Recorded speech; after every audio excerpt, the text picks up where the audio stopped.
Hello प्यारे बच्चों। आज स्टार्ट करेंगे बायोलॉजी को। और ये बायोलॉजी की वन शॉट वीडियो होगी, यानी मैराथन क्लास होगी। और सभी क्वेश्चन इंपॉर्टेंट हैं जो गत वर्षों में पूछे गए हैं। आप यहाँ देख सकते हैं कि 2016 में आया हुआ क्वेश्चन है, 2016 है, 18, 19, यानी कि जितने भी क्वेश्चन हैं सब प्रीवियस ईयर में पूछे गए हैं। चलिए स्टार्ट करते हैं। सबसे पहला क्वेश्चन है प्रश्न नंबर 1। प्रकाश संश्लेषण क्रिया में ऑक्सीजन गैस निकलती है। जो प्रकाश संश्लेषण की क्रिया होती है उसमें जो गैस निकलती है ऑक्सीजन, वो कहां से टूट के निकलती है? सबसे पहली बात, प्रकाश संश्लेषण की प्रक्रिया पौधों में होती है। दूसरा, इसको होने के लिए CO2 और प्रकाश जल की आवश्यकता आपको पड़ती है। और जो हमें आउटपुट में ऑक्सीजन मिलती है वो जल के टूटने के कारण मिलती है। दैट मीन आपका करेक्ट आंसर होगा ऑप्शन बी, यानी कि जल से। अगला क्वेश्चन, प्रकाश अवक्रिया होती है। तो जो आपकी प्रकाश अवक्रिया होती है वो पत्ती में हरित लवक के ग्रेना में होती है, यानी ऑप्शन नंबर बी। अगला क्वेश्चन, क्लोरोप्लास्ट के ग्रेना में बनते हैं। तो क्लोरोप्लास्ट के ग्रेना में ATP तथा NADP, यानी कि ऑप्शन सी आपका करेक्ट होगा। चलिए आगे, क्वेश्चन नंबर 4। क्लोरोफिल अवशोषित करता है, यानी क्लोरोफिल किस को अवशोषित करता है? तो जो क्लोरोफिल होता है वो पत्तियों में पाया जाता है, पत्तियों में क्लोरोफिल पाया जाता है। और ये इसके अंदर जो भी क्लोरोफिल है जो पड़ने वाले प्रकाश को एब्जॉर्ब कर लेता है, यानी कि ऑप्शन सी प्रकाश ऊर्जा। ये प्रकाश ऊर्जा को अवशोषित करने का काम करता है। देख सकते हैं आप, मैं वही बता रहा हूं कि 2022, 16 सब प्रीवियस ईयर क्वेश्चन है। बस इनको लगा लीजिए। आपको मैं जितने भी क्वेश्चन करा दूं आपको साइंस में, पेपर में जाने से पहले आप इन क्वेश्चनों को कर लेना, आपको सभी क्वेश्चन सेम टू सेम मिल जाएंगे। अगला क्वेश्चन, हरित लवक के स्ट्रोमा में कौन सी क्रिया होती है? तो हरित लवक के स्ट्रोमा में ऑप्शन बी अप्रकाशीय अभिक्रिया होती है। क्वेश्चन नंबर 6, पादपों में वायु प्रदूषण कम करने वाली प्रक्रिया है। देखो, पादपों में ऐसी कौन सी प्रोसेस होती है जो वायु प्रदूषण नहीं होने देती, मतलब कम करती है उसको? तो देखो, पौधों में श्वसन है, वाष्पोत्सर्जन है। तो वाष्पोत्सर्जन तो पानी को बाहर निकालने का एक प्रोसेस है। प्रोटीन संश्लेषण, प्रकाश संश्लेषण। देखो, वायु प्रदूषण तब कम होगा जब हमें ज्यादा से ज्यादा ऑक्सीजन मिलेगी। ऑक्सीजन कब मिलती है? जब प्रकाश संश्लेषण होता है। That mean option B, option B. चलिए आगे, पायरुवेट। पायरुवेट के विखंडन से यह कार्बन डाइऑक्साइड जल तथा ऊर्जा देता है, यह क्रिया होती है, या पायरुवेट के विखंडन की प्रक्रिया संपन्न होती है। तो ये कहाँ होती है? तो ऑप्शन बी माइटोकॉन्ड्रिया में होती है।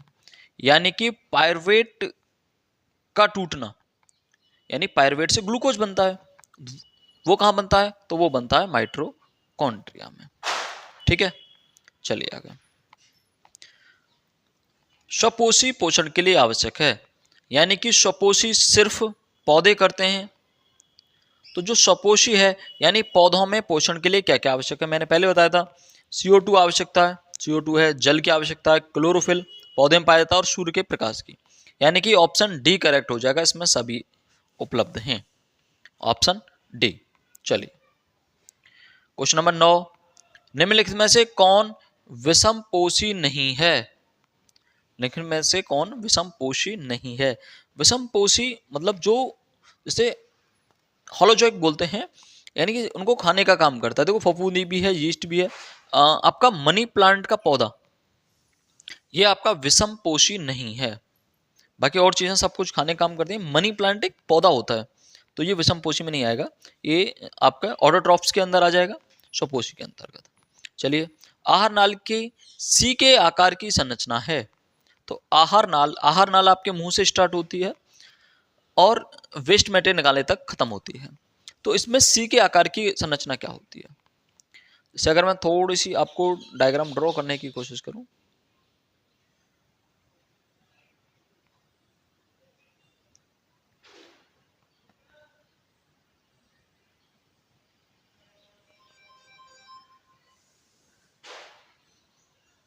एक मिनट, बन ही नहीं पा रहा है।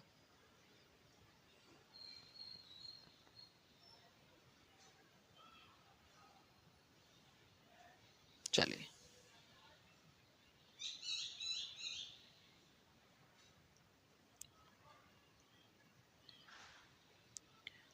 एक मिनट, थोड़ा सा वेट करेंगे। तो देखो, ये आपका आमाशय है, यानी कि पेट है, और पेट के बाद जैसे ये छोटी आंत है आपकी, ये छोटी आंत है, तो छोटी आंत है, तो इसमें ये वाला हिस्सा जो होता है सी के आकार का, इसे क्या बोलते हैं? यानी यहां से और यहां तक ये जो आकार हिस्सा है, इसको क्या बोलते हैं? इसको हम बोलते हैं ग्रहणी, इसको बोलते हैं ग्रहणी। Option B is correct. चलिए आगे, अगला क्वेश्चन है, मनुष्य में ग्रास नलिका की लंबाई होती है, जो ग्रास नलिका है मनुष्य में, उसकी लंबाई कितनी होती है? तो ऑप्शन बी 25 से 30 सेंटीमीटर इसकी लंबाई होती है। अगला नंबर क्वेश्चन 12, रक्तदाब नापा जाता है, रक्तदाब नापा जाता है, तो रक्तदाब आपका स्फैग्नोमैनोमीटर द्वारा नापा जाता है, यानी ऑप्शन ए। आगे, क्रम रूपी परिशेष का किसका भाग है? तो आपकी जो क्रम रूपी परिशेष का है, यानी कि इसको बोलते हैं हम, जैसे अपेंडिक्स बोलते हैं इसको इंग्लिश में, क्रम रूपी परिशेष का को, तो ये किसका हिस्सा होती है? तो ये आपका बड़ी आंत का हिस्सा होती है, जो बड़ी आंत में शुरुआत में ही पाई जाती है। जहां आपकी छोटी आंत कनेक्ट होती है बड़ी आंत से, वहां ये पाई जाती है। मनुष्य में दूध के दांतों की संख्या कितनी होती है? तो मनुष्य में दूध के दांतों की संख्या ऑप्शन ए 20 होती है। आगे क्वेश्चन नंबर 15, पौधे में प्रकाश संश्लेषण का उत्पाद है, पौधे में प्रकाश संश्लेषण के बाद क्या बनता है? तो देखो, ये दो तो कट ही जाएंगे, क्योंकि ऑक्सीजन प्राप्त होती है, सबसे पहली बात प्रकाश संश्लेषण होता है तो ऑक्सीजन मिलती है। इसमें फिर काटेंगे आप, प्रोटीन प्राप्त नहीं होता है, ग्लूकोज मिलता है प्रकाश संश्लेषण के दौरान, तो ऑप्शन बी आपका करेक्ट हो जाएगा। चलिए आगे, क्वेश्चन नंबर 16, एक पोषी स्तर से दूसरे पोषी स्तर में कितनी, यानी अगले पोषी स्तर में कितने % आपकी ऊर्जा पहुंचती है? वैसे हम इसे अलग चैप्टर में पढ़ते हैं, चलो इसमें दे दिया है, तो इसका आंसर होगा बी, 10% ऊर्जा अगले स्तर में पहुंचती है। तो ऊर्जा स्तर किसकी बात कर रहा है? तो हम आगे चैप्टर में पढ़ेंगे, जो आपका खाद्य श्रृंखला वाला चैप्टर है, उसमें ये सब कुछ दिया गया है। यकृत स्रावित करता है, यानी कि यकृत क्या चीज को छोड़ता है? देखो कितनी बार पूछा गया क्वेश्चन है ये। तो यकृत किसका निर्माण करता है? लार का, पितरक्ष का। तो यकृत मैंने एक बार डायग्राम नहीं लिया है, डायग्राम पर देखोगे तो पित्ताशय लटका हुआ होता है यकृत पे, और उसमें इकट्ठा होता है पितरस, और पितरस का निर्माण करता है यकृत। चलिए आगे, शरीर के बाहर से ऑक्सीजन को ग्रहण करना तथा कोश की आवश्यकता के अनुसार खाद्य स्रोत के विघटन को क्या कहते हैं? यानी कि ऑक्सीजन को अंदर लेना और अंदर माइटोकॉन्ड्रिया के अंदर तोड़ना उन सबको, ये सब कुछ कहलाता है श्वसन, ऑप्शन सी। क्वेश्चन नंबर 19, जठर रस स्रावित होता है, तो जठर रस, पहली बात जठर रस पाया जाता है आमाशय में, सॉरी जठर ग्रंथियां, जठर ग्रंथियां पाई जाती हैं आमाशय में, और जठर ग्रंथियां छोड़ती हैं जठर रस, तो ये कहां उपस्थित होंगी? आमाशय में, ऑप्शन सी। गुर्दे की इकाई क्या है? द यूनिट ऑफ किडनी, यानी गुर्दे को किडनी बोलते हैं, इसकी इकाई क्या है? सबसे छोटी यूनिट क्या है? तो वो होती है आपकी नेफ्रॉन, या इसको हम हिंदी में बोलते हैं वक्राणु। इसका डायग्राम भी बनाने के लिए आता है, इंपॉर्टेंट है। निम्नलिखित में से में विटामिन का कौन सा जोड़ा जल में घुलनशील है? तो बी और सी, ऑप्शन बी एंड सी, ये जल में घुलनशील हैं। और एक क्वेश्चन आता है वसा में कौन से घुलनशील हैं? तो ए, डी, ई, के, ये आपकी वसा में घुलनशील हैं और बी और सी आपकी जल में घुलनशील हैं। क्वेश्चन नंबर 22, विटामिन सी का अच्छा स्रोत होता है। तो विटामिन सी का अच्छा स्रोत, ये ऑप्शन अलग है, कुछ और भी आ जाता है। तो ज्यादातर खट्टे पदार्थ आपके विटामिन सी के अच्छे स्रोत हैं ज्यादातर। तो अंडा, मछली, गेहूं में खट्टा कौन है? संतरा, यानी कि ऑप्शन डी करेक्ट होगा। आगे, बेरी बेरी रोग किस की कमी से होता है? तो आपका जो बेरी बेरी का रोग है वो विटामिन B1 की कमी से होता है, ऑप्शन ए। वैसे बी से होता है but B1, B2, B3, B5 दे रखी हैं, तो B1 पे आप करेक्ट करेंगे। निम्न में मनुष्य की लार में पाया जाता है, तो कौन सा एंजाइम मनुष्य की लार में पाया जाता है? ऑप्शन ए, टाइलिन मनुष्य की लार में पाया जाता है। चलिए आगे, हीमोग्लोबिन महत्वपूर्ण भूमिका निभाता है। तो मैं आपको बता दूं, हीमोग्लोबिन जो है ये ऑक्सीजन को ले जाने का काम करता है बॉडी के अंदर, और ऑक्सीजन ग्लूकोज को, कह सकते हैं ग्लूकोज को तोड़ने का काम करती है, यानी एनर्जी को प्रोवाइड कराती है ऑक्सीजन, और वो सब, और ऑक्सीजन को बाहर से अंदर लेने का काम होता है श्वसन में। तो हीमोग्लोबिन महत्वपूर्ण भूमिका श्वसन में निभाता है। क्लियर? थोड़ा सा लिंक अलग है। हीमोग्लोबिन वैसे आपके ब्लड में पाया जाता है जो रक्त को लाल करता है, लेकिन वो भूमिका श्वसन में निभाता है। श्वसन क्या है? ग्लूकोज का टूटना। ऊर्जा की मुद्रा है, ये इंपॉर्टेंट क्वेश्चन है, बहुत बार पूछा गया है। तो ऊर्जा की मुद्रा यानी कि जो एनर्जी आपके शरीर में वो सीधे सीधे किस फॉर्म में होती है? तो वो होती है एटीपी की फॉर्म में, एडिनो ट्राइफॉस्फेट।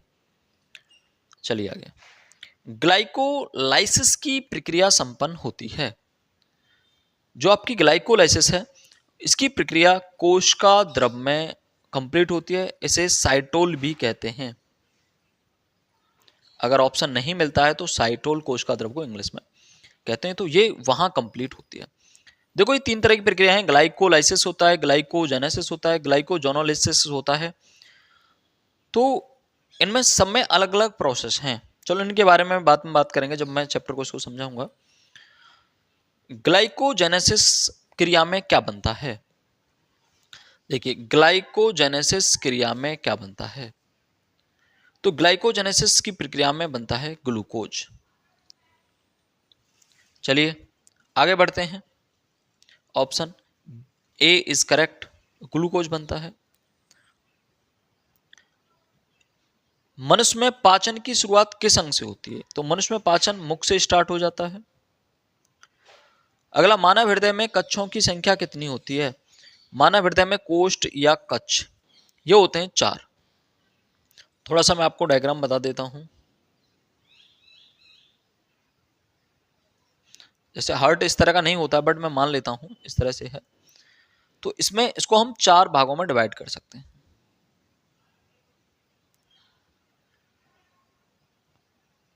ये कुछ इस तरह से होता है। मैं एक बार मिटाता हूं इसको थोड़ा सा।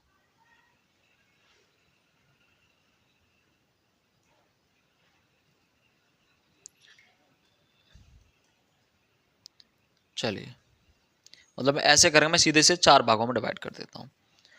एक कक्ष ये होता है, एक ये कक्ष होता है, ये मतलब ये रूम है। 4 कक्ष होते हैं, 4 कोष्ठ होते हैं। ऊपर वालों को आलिंद कहते हैं और नीचे वालों को निलय कहते हैं। क्लियर? अब इसमें देखो लेफ्ट राइट का सिस्टम होता है। अगर आप जैसे इसको देख रहे हैं वीडियो को, तो आपको ये लेफ्ट लगेगा, बट ये लेफ्ट नहीं होता। आप इसे इस तरह से सोचें कि ये आपका हर्ट है। तो जब आपका हर्ट होगा, आप अपने सीने पे से लगाओगे इस हर्ट को, तो फिर इसके हिसाब से बायां ये होगा और दायां ये होगा। तो बस यही याद रखना है कि ये आपका हर्ट है, ये बायां होगा और ये दायां होगा। ठीक है? इसको आलिंद बोलते हैं और इसको निलय बोलते हैं। नीचे वालों को निलय, ऊपर वालों को आलिंद। आगे, पल्मोनरी सिरा खुलती है या रुधिर लाती है। तो अच्छा, इसको पूरा समझाने का वो होता है, बाकी मैं यहाँ ऑब्जेक्टिव क्वेश्चन ही करा रहा हूँ।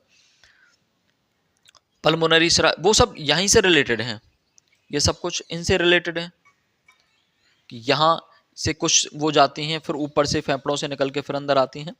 चलिए उसके बारे में मैं डिटेल में बात करेंगे एक बार, जब चित्र वगैरह बनाऊंगा इसका हार्ट का, जब आपको बताऊंगा इसका आगे। पल्मोनरी फुफ्फुस सिरा खुलती है या रुधिर लाती है। तो जो पल्मोनरी सिरा है वो आपके बाएं ऊपर वाला जो हिस्सा होता है उसमें लेकर आती है, यानी कि बाएं आलंब में। Option number B. फेफड़ों से शुद्ध रक्त आता है, तो मतलब जो ये आपकी पल्मोनरी सिरा है, पल्मोनरी सिरा है, यही फेफड़ों से शुद्ध रक्त लाती है, और इसने कहाँ छोड़ा था इसको, बाएं आलंद में, तो फेफड़ों से शुद्ध रक्त भी बाएं आलंद में आएगा, यानी यहाँ ऑप्शन ए हो जाएगा। थोड़ा सा क्वेश्चन ने घुमा दिया है, यानी क्वेश्चन तो वही है, बस थोड़ा थोड़ा सा चीजों को घुमा रहे हैं। अच्छा, ये आपकी बायोलॉजी का पहला ही चैप्टर है। रुधिर शुद्ध रुधिर को शरीर के विभिन्न अंगों में ले जाती है। तो जो शुद्ध रुधिर है उसको पूरे शरीर में ले जाने का काम महाधमनी का होता है। वह कौन सी सिरा है जिसमें शुद्ध रुधिर प्रवाहित होता है, तो वो होती है आपकी पल्मोनरी सिरा। देखो अगर पूछता है पल्मोनरी, वो ऐसी कौन सी धमनी है जिसमें अशुद्ध रक्त बहता है, तो भी पल्मोनरी। वह कौन सी सिरा है जिसमें शुद्ध रक्त प्रवाहित होता है, वो भी पल्मोनरी। क्वेश्चन को सुन लें, मैंने क्या बोला है, दोबारा से वीडियो को पीछे कर लें। एक स्वस्थ व्यक्ति में सामान्य रक्तदाब कितना होता है, यानी उसका बीपी कितना होता है, लो से लो और हाई से हाई, तो वो स्वस्थ में होता है 120 और 80। ये प्रेशर में नापा जाता है। रक्त का लाल रंग, मैंने ये बताया था, रक्त का लाल जो रंग होता है वो हीमोग्लोबिन के कारण होता है। चलिए, लसिका में नहीं पाए जाते हैं, तो लसिका के अंतर्गत क्या नहीं पाया जाता है, तो जो लसिकाएं होती हैं इनमें, उनमें आरबीसी नहीं होता है, यानी कि आरबीसी को बोलते हैं लाल रुधिर कणिकाएं। मैं इनके बारे में बात करूंगा, चैप्टर को समझाऊंगा भी। जैसे मैंने अभी ऑब्जेक्टिव क्वेश्चन लिए हैं, तो कुछ दिक्कतें ऐसी होंगी कि आप या तो आपको इनको ये बार बार वीडियो को देखें तो आपको याद हो जाएंगे 8 से 10 बार में, या फिर इसको चैप्टर को मैं बात करूंगा, इसको समझाने की कोशिश करूंगा अच्छी तरीके से। With diagram. पौधों में पत्तियों तक जल एवं खनिज लवण किसके द्वारा स्थानित होता है। बस आप, मुझे एक बार तो ऐसा लग रहा है कि इसको बहुत अच्छा डिटेल समझाऊं, बट मैं ऑब्जेक्टिव क्वेश्चन है तो बस मैं आपको आंसर लेकर चल रहा हूं सीधा सीधा। चलिए, तो जल को ले जाने का काम जल का है, जाइलम का है। जल जाइलम जोड़ सकते हैं, जल फॉर जाइलम। पादप में जाइलम उत्तरदायी है, जस्ट पीछे ही बात की है, तो यह है जल के वहन के लिए, हमने पीछे ही बात कर चुके हैं। आगे, फ्लोएम द्वारा भोजन का स्थानांतरण होता है, तो देखो जल को करता है जल और फूड को करता है फ्लोएम। फूड को पूरे पौधे में स्थानांतरित करने का काम फ्लोएम ऊतकों का होता है, इन्हें ऊतक बोलते हैं। तो ये उसको लेकर किस फॉर्म में जाते हैं, तो वो सुक्रोज की फॉर्म में लेकर ट्रांसफर करते हैं। क्वेश्चन नंबर 41, पौधों में भोजन का स्थानांतरण होता है जाइलम द्वारा या फ्लोएम द्वारा। तो देखो भोजन को क्या बोलते हैं, मैंने अभी बात की, इसको बोलते हैं फूड, और फूड को काम करते हैं फ्लोएम, यानी ऑप्शन बी। डिक्सन एवं जॉली संबंधित हैं, तो देखो डिक्सन जो है वो और जॉली दोनों साइंटिस्ट हैं, और ये पौधे में रसारोहण से संबंधित हैं। मतलब कि रसारोहण का मतलब है कि पौधे में कोई वो नहीं है, डिक्सन और जॉली कोई पार्ट है, ये साइंटिस्ट हैं जिन्होंने रसारोहण के बारे में बात की थी, उसके सिद्धांत को प्रतिपादित किया। तो डिक्सन एंड जॉली रसारोहण से संबंधित हैं, जैसे न्यूटन फिजिक्स से संबंधित हैं, इस तरह की बातें हैं। निम्नलिखित में से कौन सा त्वचा का कार्य नहीं है। देखो त्वचा क्या नहीं करती है, त्वचा संवेदनशील होती है, त्वचा को टच करोगे तो वो काम भी करेगी, संवेदना भी होती है उसके अंदर। ये बॉडी को सुरक्षा भी प्रदान करती है। उत्सर्जन, यानी इससे पसीना भी बाहर निकलता है। लैंगिक लक्षण, मतलब लैंगिक लक्षण का मतलब होता है कि किसी के लिंग को निर्धारण करना, लिंग को पहचानना, यानी किसी की त्वचा को देखकर हम ये नहीं बता सकते ये लड़की है लड़का है, तो इसका मतलब ये लैंगिक लक्षण नहीं है। जिस लक्षण को देखकर हम ये पहचान दें कि ये लड़का है लड़की है, तो वो लैंगिक लक्षण होता है। तो ये लैंगिक लक्षण ऑप्शन सी वाला नहीं है। मनुष्य में दुग्ध ग्रंथि यानी स्तन ग्रंथि रूपांतरित रचना है। मतलब दुग्ध में जो स्तन ग्रंथियां बदली वो पहले क्या थी? तो पहले वो तेल ग्रंथि की होती हैं। पहले वो तेल ग्रंथि होती हैं, यानी कि ऑप्शन बी।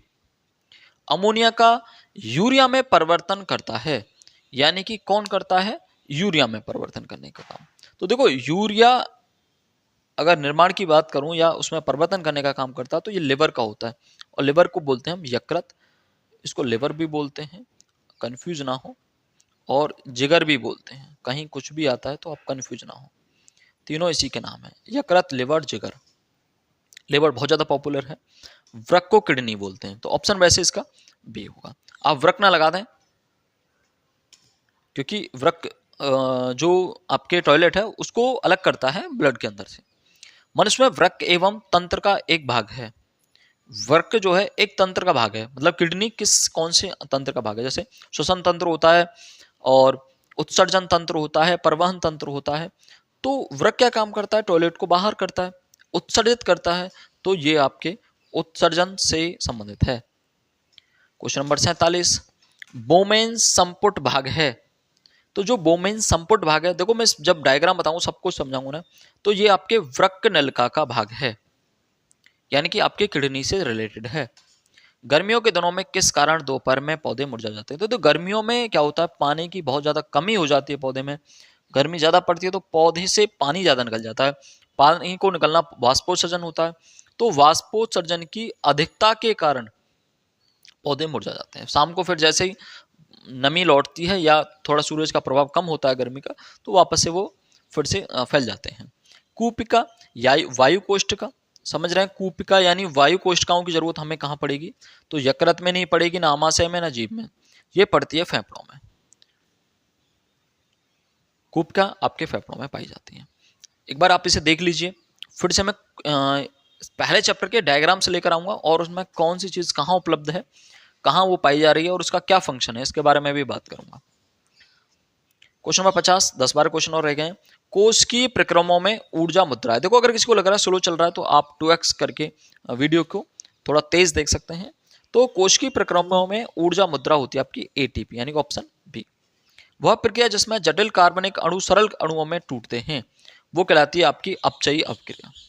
चरमदाह या पेलाग्रा रोग निम्नलिखित में किससे संबंधित है? यानी कौन सी विटामिन की कमी से वो होता है? तो विटामिन B5 की कमी से पेलाग्रा रोग होता है। केवल न्यूक्लिक अम्ल या प्रोटीन्स के बने होते हैं, तो न्यूक्लिक अम्ल या प्रोटीन्स के विषाणु बने होते हैं। केवल की बात कर रहा है, यही ये बात आप अपने दिमाग पर रखें। द्वार कोशिकाएं यानी गार्ड सेल जिन्हें बोलते हैं, ये कहाँ पाई जाती हैं? यानी कि ये पाई जाती हैं रंध्रों में, या स्ट्रोमेटा जिसमें बोलते हैं, तो ये इनमें पाई जाती हैं। ठीक है, स्ट्रोमेटा बोलते हैं रंध्रों को, रंध्रों में पाई जाती है। मूत्र निर्माण होता है, तो आपके मूत्र का निर्माण किस में होता है? देखो, बात मूत्र की हो रही है, ना कि यूरिया की। आप इसमें थोड़ा कंफ्यूज हो जाते हैं कि यूरिया और मूत्र, मूत्र की बात कर रहा है तो यूरिया वहां उसमें सम्मिलित जरूर है, बट उसको ब्लड से अलग करने का काम आपके वृक्क का होता है, किडनी का होता है। चलिए, लार में कौन सा एंजाइम पाया जाता है? लार में देखो टैलिन पाया जाता है, बट पेप्सिन, ट्रिप्सिन और लाइपेज नहीं पाए जाते, एमिलेज पाया जाता है, जो आपके स्टार्च को तोड़ने का काम करता है। मैं लिख भी देता हूं, ये स्टार्च को तोड़ने का काम करता है। क्वेश्चन नंबर 27, प्रकाश संश्लेषण प्रक्रम के दौरान क्या संश्लेषित नहीं होता? क्या नहीं बनता है? आप ये देखिए, प्रकाश संश्लेषण के दौरान, तो प्रकाश संश्लेषण के दौरान ऑक्सीजन बनती है जी, जल बनता है जी, क्या ग्लूकोज बनता है जी, क्या नहीं बनता? CO2 नहीं बनता। तो ऑप्शन बी आपका करेक्ट हो जाएगा, यानी CO2 नहीं बनता। CO2 तो खाने का काम करता है, छोड़ता नहीं है। Option D, sorry B. किण्वन के बारे में निम्न में से कौन सा कथन सत्य नहीं है? यह बात भी ध्यान रख लिया करें कि सत्य नहीं, कम आप जल्दबाजी में क्वेश्चन को गलत ना कर दें।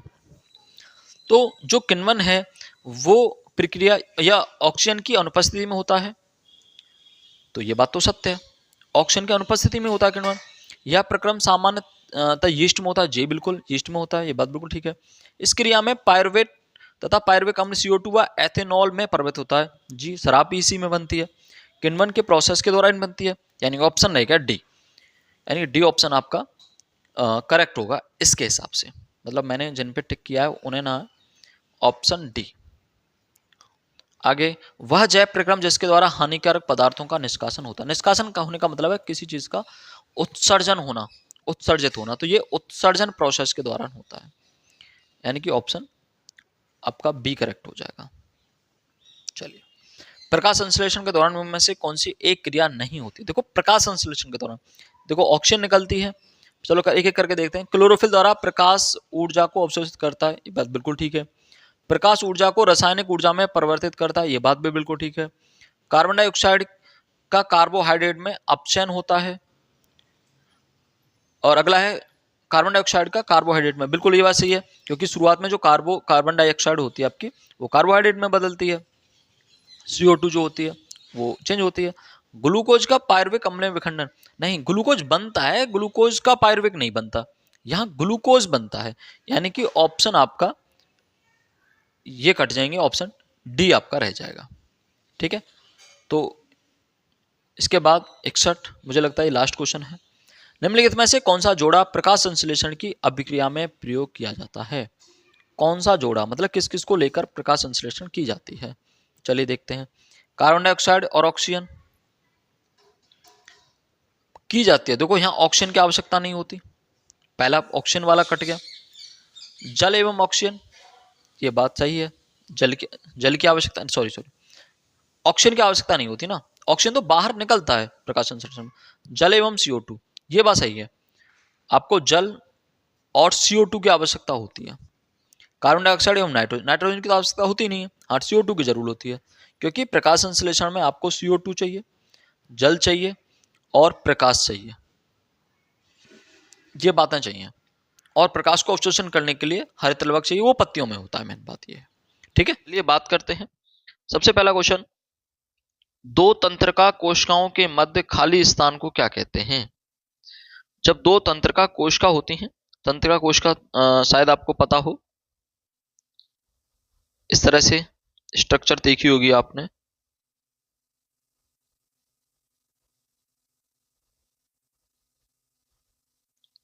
ये इस तरह से स्ट्रक्चर जो बनी रहती है, इस तरह की स्ट्रक्चर आपने देखी होगी, ये होती है आपकी तंत्रिका कोशिका। तो इसके मध्य, कोशिका के मध्य खाली स्थान को क्या कहते हैं, तो खाली स्थान को हम सिनेप्स कहते हैं। क्या कहते हैं, सिनेप्स कहते हैं। अगला क्वेश्चन, मेरु रज्जु से निकलने वाली मेरु तंत्रिकाओं की संख्या कितनी होती है। तो ये जोड़े में होती है, ये होते हैं आपके 31 जोड़े, ऑप्शन बी आपका करेक्ट हो जाएगा। उसके बाद क्वेश्चन नंबर 3, मस्तिष्क उत्तरदायी है सोचने के लिए, हृदय स्पंदन के लिए, शरीर का संतुलन बनाए रखने के लिए। देखो सोचने के लिए भी आपके दिमाग की जरूरत है, हृदय स्पंदन के लिए भी, क्योंकि जो हृदय को उसको कौन पंप कराता है, तो आप तो खुद तो कराते नहीं, वो एक अनैच्छिक क्रिया है, उसे ब्रेन कराता है। संतुलन भी ब्रेन बनाता है, इसका मतलब ऑप्शन डी हो जाएगा सही आपका, ऑप्शन डी। उसके बाद अगला क्वेश्चन, उस हार्मोन का नाम लिखिए जिसका उपयोग बिना निषेचन के बीज रहित फल प्राप्त करने में किया जाता है। बीज रहित फल को, या क्वेश्चन इस तरह से बन सकता था कि बीज रहित फल को प्रोत्साहित करने वाला पादप हार्मोन कौन है, वो है आपका ऑक्सिन्स। कौन सा है, ऑक्सिन्स, उसका आंसर होगा आपका ऑक्सिन। मादा लिंग हार्मोन है, मादा लिंग हार्मोन निम्न में से एंड्रोजन, एस्ट्रोजन या इंसुलिन। देखो इंसुलिन भी हार्मोन है जो आपके अग्न्याशय के द्वारा निकाला जाता है, जो आपके ब्लड में शुगर को कंट्रोल करता है। इसका जो आंसर होगा वो होगा एस्ट्रोजन, जो महिला हार्मोन होता है एस्ट्रोजन। क्वेश्चन नंबर अगला, थायरॉक्सिन हार्मोन की कमी से कौन सा रोग होता है। तो घेंगा रोग होता है, रतौंधी रोग होता है, या स्कर्वी या बेरी बेरी रोग होता है। तो थायरॉक्सिन की कमी से आपका घेंगा रोग होता है, बेटा ऑप्शन ए आपका करेक्ट हो जाएगा। ठीक है, इसके बाद क्वेश्चन नंबर 7, इंसुलिन नामक हार्मोन स्रावित होता है। मैंने अभी जस्ट आपको बोला कि इंसुलिन नामक हार्मोन आपके अग्न्याशय से निकलता है, ऑप्शन डी, जो आपके ब्लड को कंट्रोल करता है, यानी कि शुगर पेशेंट में ये इसकी कमी हो जाती है। क्वेश्चन नंबर 8, निम्नलिखित में से कौन सी प्रक्रिया केवल जंतुओं में पाई जाती है?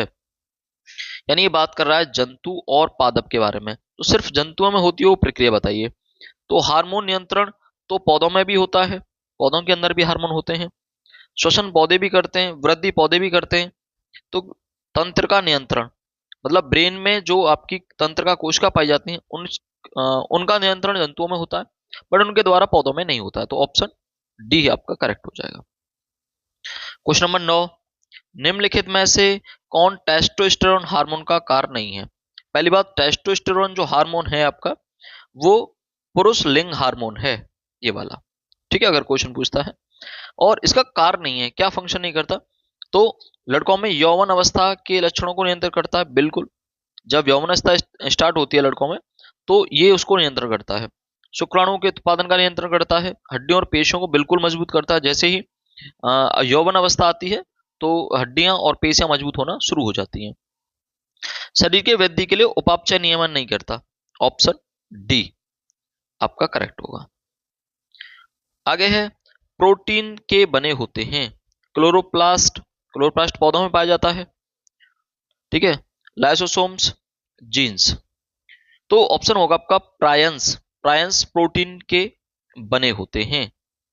प्रायंस नहीं है, ये प्रियॉन्स होते हैं। थोड़ा प्रोनाउंसिएशन यहाँ गलत है। प्रियॉन्स होते हैं जो ब्रेन में पाए जाते हैं, प्रोटीन के बने होते हैं और संक्रमण प्रोटीन होता है। ये जो प्रियॉन्स है ना, ये संक्रमण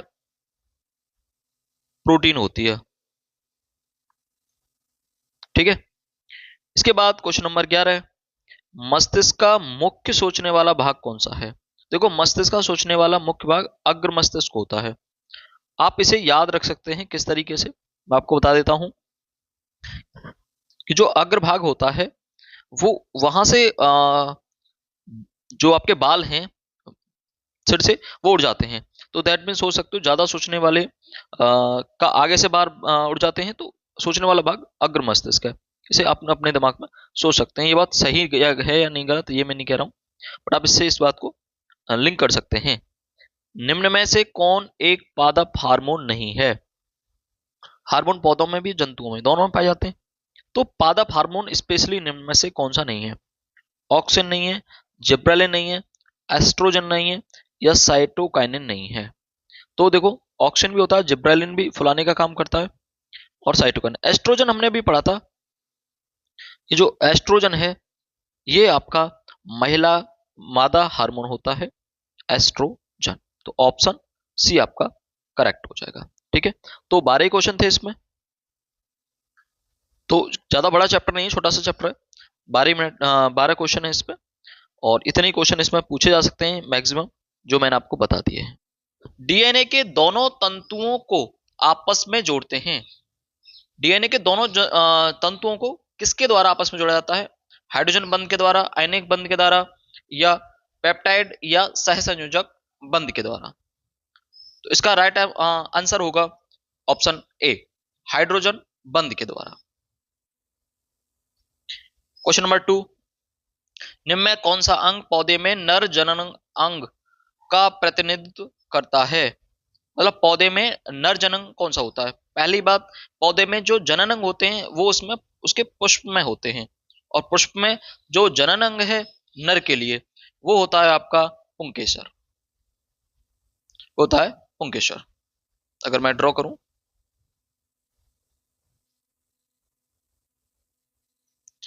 जैसे फूल है,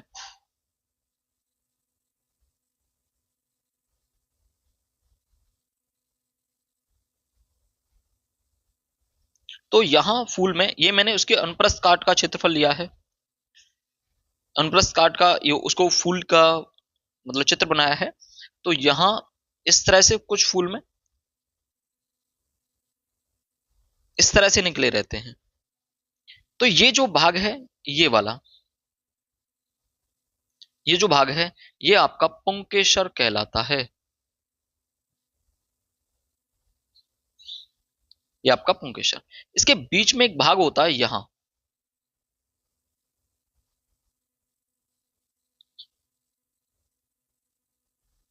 चलो इसको नहीं बना रहे, चलो ठीक है, कैंसिल। अगला, मुकुलन। मुकुलन द्वारा अलैंगिक जनन निम्न में से किस जंतु में होता है? मतलब मुकुलन के द्वारा ये अलिंगी है, मतलब अलैंगिक जनन है। कबूतर में, केंचुआ में, तिलचट्टा में या हाइड्रा में? देखो, कबूतर में या केंचुआ में, इनमें अलैंगिक जनन नहीं होता, इनमें लैंगिक जनन नहीं होता। ये होता है आपका हाइड्रा में। किसमें होता है? हाइड्रा में, मुकुलन के द्वारा। क्वेश्चन नंबर 4, अलैंगिक जनन मुकुलन द्वारा होता है। फिर से रिपीट क्वेश्चन, किसमें होता है? और भी उसमें होता है, अमीबा में या यीस्ट में, प्लाज्मोडियम में या लेशमानिया में? ये होगा आपका यीस्ट में। Option B is right answer. Question number 5, पुष्प में कितने भाग होते हैं? तो पुष्प के चार भाग होते हैं। ऑप्शन बी, ये नहीं होगा, 4 भाग होते हैं। अगला क्वेश्चन, क्वेश्चन नंबर 6, एक पुष्प के स्त्री केसर के मध्य भाग को क्या कहते हैं? तो स्त्री केसर के मध्य भाग को वर्तिका कहते हैं। जो मैंने पुंकेसर बनाया था, उसी में फूल के मध्य में एक पार्ट होता है जिसके 3 भाग होते हैं स्त्री केसर के, और मध्य वाले को वर्तिका कहते हैं, और सबसे ऊपर वाले को वर्तिकाग्र कहते हैं, और नीचे वाले को अंडाशय कहते हैं। चलिए, परागकोश में होते हैं, या परागकोश के अंदर क्या होता है, क्या बनता है? तो परागकोश के अंदर परागकण बनते हैं। नाम से भी थोड़ा सा स्पष्ट है, परागकोश, और परागकोश के अंदर होंगे परागकण। क्वेश्चन नंबर 8, पुष्प का जनन अंग है। पुष्प का जनन अंग दलपुंज है, जायांग है, या बाह्यदल है, या तना है? तो उसका जनन अंग मतलब जायांग होता है। जनन मतलब जायांग होता है। पराग नली में नर युग्मक की संख्या होती है। तो पराग नली में नर युग्मक की संख्या 2 होती है। देखो, सभी क्वेश्चन रिपीटेड हैं, जैसे अगले वाला क्वेश्चन 14, 15 और 16 में आया हुआ है। द्विनिषेचन विशेष लक्षण है। जो द्विनिषेचन है वो विशेष लक्षण है जंतुओं का, या आवृत्ति पादपों का, या अनावृत्ति बीजी पादपों का, या शैवाल का? तो इसका राइट आंसर है आवृत बीजी पादपों का। क्वेश्चन नंबर 11, ये क्वेश्चन कई बार पूछा गया है। चलिए आगे। निषेचन के बाद पुष्प का कौन सा भाग फल में बदल जाता है? तो फल में बदलने वाला भाग होता है उसका अंडाशय, जो सबसे नीचे होता है।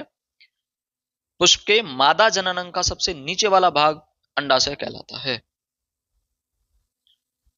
क्वेश्चन नंबर 12, निषेचन के दौरान परागकण से निकलने वाली परागनल का सामान्यतः किसके द्वारा बीजांड में प्रवेश करती है? तो ये प्रवेश करती है अंडा द्वार के द्वारा। Option D. क्वेश्चन नंबर 13, निम्नलिखित में से कौन मानव में मादा जनन तंत्र का भाग नहीं है? मानव में, देखो पौधे में नहीं बात हो रही, मानव में। तो मादा जनन गर्भाशय मादा का होता है, डिंबवाहिनी मादा का होता है, अंडाशय मादा का होता है। क्या नहीं होता? शुक्रवाहिनी का। ठीक है, ये पुरुष का भाग होता है। आगे क्वेश्चन नंबर 14, मानव भ्रूण में भ्रूण को पोषण मिलता है। जो भ्रूण होता है, बच्चा होता है अंदर, उसको कहां से भोजन मिलता है? तो इसका राइट आंसर है वैक्सो ये अगला क्वेश्चन था, प्लेसेंटा से। ऑप्शन बी, प्लेसेंटा से। क्वेश्चन नंबर 15, परिवार नियोजन की स्थायी विधि है। स्थायी विधि मतलब जिसके बाद बच्चे नहीं हो सकते। तो गर्भ निरोधक गोलियां, ये तो सिर्फ उसी टाइम ली जाती हैं। निरोध का प्रयोग, निरोध या कॉन्डोम जस्ट उसी समय यूज किया जाता है। गर्भ समापन या गर्भपात, ये प्रेगनेंसी होने के बाद में गर्भपात कराया जाता है। और वैक्सोटॉमी, वैक्सोटॉमी क्या है? आपका परिवार नियोजन की एक स्थायी विधि है। Option C. क्वेश्चन नंबर 16, शुक्राणुओं का निर्माण होता है। तो शुक्राणुओं का निर्माण वृषण में होता है। Option C is right answer. Question number अगला, पौधे में कायिक प्रवर्धन के लिए कौन सा भाग अधिक अनुकूलन है?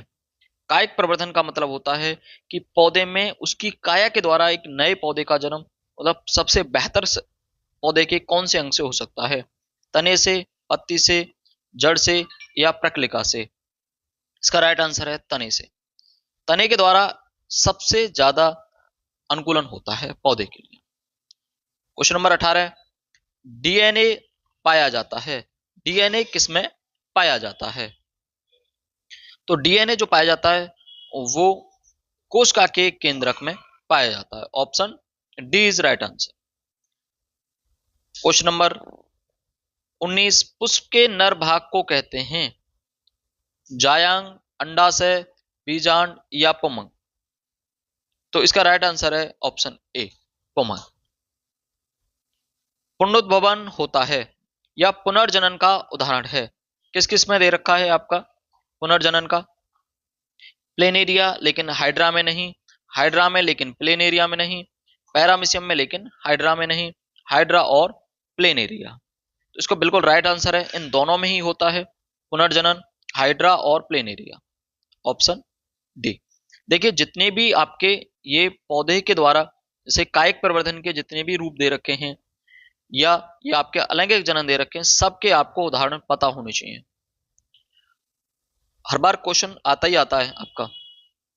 पत्तियों द्वारा कायिक प्रजनन होता है ब्रायोफिल्म में, आलू में, चने में, गुलाब। तो ये होगा आपका ब्रायोफिल्म में, पत्तियों के द्वारा। मतलब ब्रायोफिल्म है जैसे तिल चट्टा भी कहते हैं, जो पथरी में काम करता है, तो उसके पत्ते से ही नए पौधे को प्राप्त किया जा सकता है। इसके बाद अगला क्वेश्चन, द्विखंडन विधि द्वारा अलैंगिक जनन होता है, किसमें होता है? अमीबा में, प्लाज्मोडियम में, आलू में या ब्रायोफिल्म में? तो द्विखंडन मतलब किसी भी जीव का दो भागों में टूटना, तो ये होता है अमीबा में। Option A. क्वेश्चन नंबर 23, पत्तियों पर कलिकाएं विकसित होती हैं।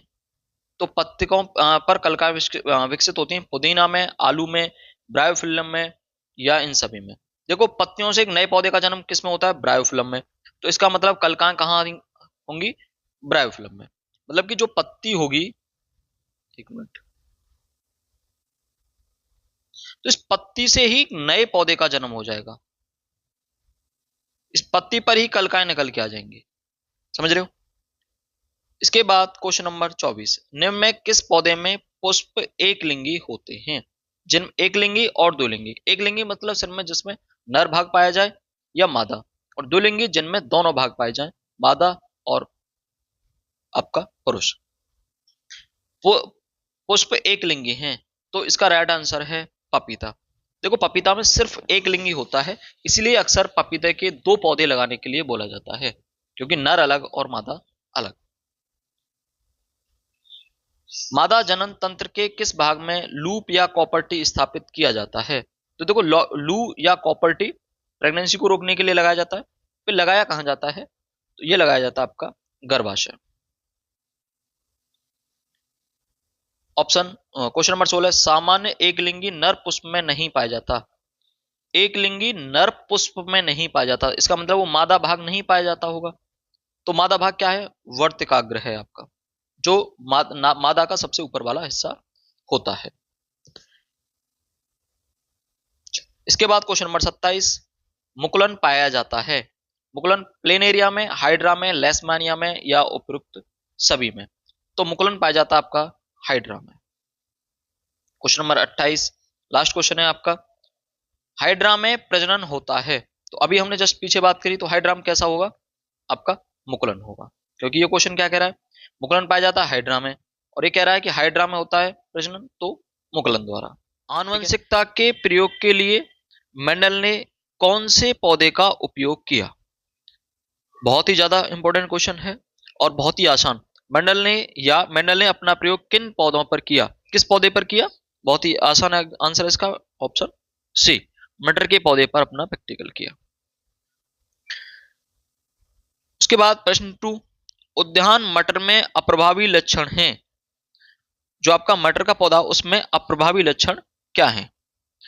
तो आपका ऑप्शन बी, झुर्रीदार बीज, झुर्रीदार बीज। क्वेश्चन नंबर 3, एक द्विशंकर का दर्श प्रारूप होता है। जो द्विशंकरण होता है, द्विशंकरण में दर्श प्रारूप या जीन प्रारूप जो होता है वो क्या होता है? 9331। क्वेश्चन नंबर 4, मटर के लंबे पौधे का क्रॉस बौने पौधे से प्रथम पीढ़ी में लंबे मटर के पौधे प्राप्त होते हैं। हमने देखा था कि लंबे पौधे को कैपिटल टी को स्मॉल टी से क्रॉस कराने पर प्रथम पीढ़ी में सभी पौधे लंबे प्राप्त होते हैं। द्वितीय पीढ़ी में प्राप्त पौधे होंगे कैसे होंगे, तो उसमें लंबे भी होंगे और बौने भी होंगे। तो ऑप्शन ए, लंबे तथा बौने दोनों। क्वेश्चन नंबर 3, F2 पीढ़ी में मतलब दूसरी पीढ़ी में 3:1 किसका अनुपात होता है? द्विशंकर क्रॉस में होता है या एक संकर क्रॉस में होता है? यह आपका आंसर होगा एक संकर क्रॉस में होता है। क्वेश्चन नंबर 6, पृथक्करण का नियम किसने प्रस्तुत किया? तो यही मेंडल का नियम है। मेंडल ने 3 नियम प्रस्तुत किए, जॉन ग्रेगर मेंडल ने। नेक्स्ट क्वेश्चन, क्वेश्चन नंबर 7, गुणसूत्र किस पदार्थ के बने होते हैं? तो गुणसूत्र आपके डीएनए और प्रोटीन दोनों के बने होते हैं। क्वेश्चन नंबर नेक्स्ट, मानव में गुणसूत्रों की संख्या होती है। तो मानव में गुणसूत्रों की संख्या 46 होती है। कितनी? 46। या वो क्वेश्चन आ सकता है 23 जोड़े होते हैं। मनुष्य के शुक्राणु में ऑटोसोम की संख्या कितनी होती है? तो मनुष्य के शुक्राणु में ऑटोसोम की संख्या 44 होती है। चलिए आगे, क्वेश्चन नंबर 10, पुरुष में लिंग गुणसूत्र होता है। पुरुष में कौन सा लिंग गुणसूत्र होता है? पुरुष में एक्स और वाई लिंग गुणसूत्र होता है और महिला में एक्स एक्स होता है। निम्नलिखित को कौन सा जीन प्रारूप शुद्ध गोल बीजों के प्रकट करता है? शुद्ध गोल को प्रकट करता है, तो कैपिटल आर आर। जाइगोट के गुणसूत्रों की संख्या क्या होती है? तो जाइगोट के गुणसूत्रों की संख्या 2x होती है। यह क्वेश्चन कई बार पूछा गया है, हाँ सिर्फ 2020 में लिखा हुआ है। क्वेश्चन नंबर 13, मेंडल के अनुसार मटर के पौधे का जीन प्रारूप क्या होता है? मटर के बौने पौधे का, ये खास बात है बौने पौधे का। तो मटर के बौने पौधे को हम जब उसका क्रॉस कराते हैं तो स्मॉल टी लेते हैं, और जब लंबे पौधे का कराते हैं तो कैपिटल टी लेते हैं। मटर के शुद्ध लंबे पौधे का जीन क्या होगा? अभी हमने बात की, क्या होगा? कैपिटल टी होगा। क्वेश्चन नंबर 15, आनुवंशिक विज्ञान के जनक कौन हैं? तो आनुवंशिक विज्ञान के जनक आपके मेंडल हैं। देखो जो भी क्वेश्चन का आपको जवाब ना मिले, ना पता हो, तो उसका मेंडल कर दो। अगला क्वेश्चन, क्वेश्चन नंबर 16, मेंडल के अनुसार मटर के पौधे में निम्नलिखित में से कौन सा जीनोटाइप लंबे तने झुर्रीदार बीजों के लक्षण को व्यक्त करता है? जब हम ये सब चीजें तो आप सोच रहे हो कहां से मिलती हैं, जब आप क्लास करते हैं तो क्लास में इन चीजों को पढ़ाया जाता है कि जब क्रॉस कराते हैं तो क्या क्या चीजें होती हैं। तो आपका ऑप्शन हो जाएगा सी, कैपिटल टी और कैपिटल आर, क्योंकि यहाँ लंबे कैपिटल टी से होगा और झुर्रीदार स्मॉल से, गोल होते तो कैपिटल आर से होते। मेंडल प्रसिद्ध हैं आनुवंशिकता के क्षेत्र में, डीएनए की खोज के क्षेत्र में, तो इसमें सबसे पहला ही आपका सही होगा। आनुवंशिकता के क्षेत्र में डीएनए, आनुवंशिकता के क्षेत्र में मेंडल प्रसिद्ध हैं। क्वेश्चन नंबर 18, मेंडल के लंबे पौधे यानी कैपिटल टी और बौने पौधे स्मॉल टी के मध्य क्रॉस कराने पर प्रथम संतति में पीढ़ी में कैसे सभी लंबे पौधे हमें प्राप्त होते हैं? तो ऑप्शन ए आपका सही हो जाएगा। इसके बाद मेंडल ने प्रारंभिक शिक्षा कहां से प्राप्त की थी? तो मेंडल की प्रारंभिक शिक्षा गिरजाघर में शुरू हुई थी या वहीं पे कंप्लीट हुई थी। मानव में लिंग गुणसूत्रों की संख्या होती है। मानव में लिंग गुणसूत्रों की संख्या, देखो यहाँ क्वेश्चन को थोड़ा ध्यान से पढ़ो, आप तेज मत कर देना। जो लिंग को बताने वाले होते हैं वो क्या होते हैं? एक्स वाई होते हैं। तो कितनी होगी? 2 होगी। क्वेश्चन नंबर नेक्स्ट, मेंडल ने अपने प्रयोग में मटर के पौधे के किन लक्षणों का अध्ययन किया? तो आप ये देखो उसमें किस किस का उसने प्रैक्टिकल किया था। तो गोल झुर्रीदार बीजों का भी किया था, गोल झुर्रीदार लंबे और बौने पौधों का भी किया था, 2 हो गए। सफेद और बैंगनी फूलों का किया था। तो ऑप्शन डी आपका सही हो जाएगा। ये सभी गोल झुर्रीदार बीजों का भी किया, लंबे बौने पौधों का भी किया, सफेद और बैंगनी फूलों का भी किया। ठीक है।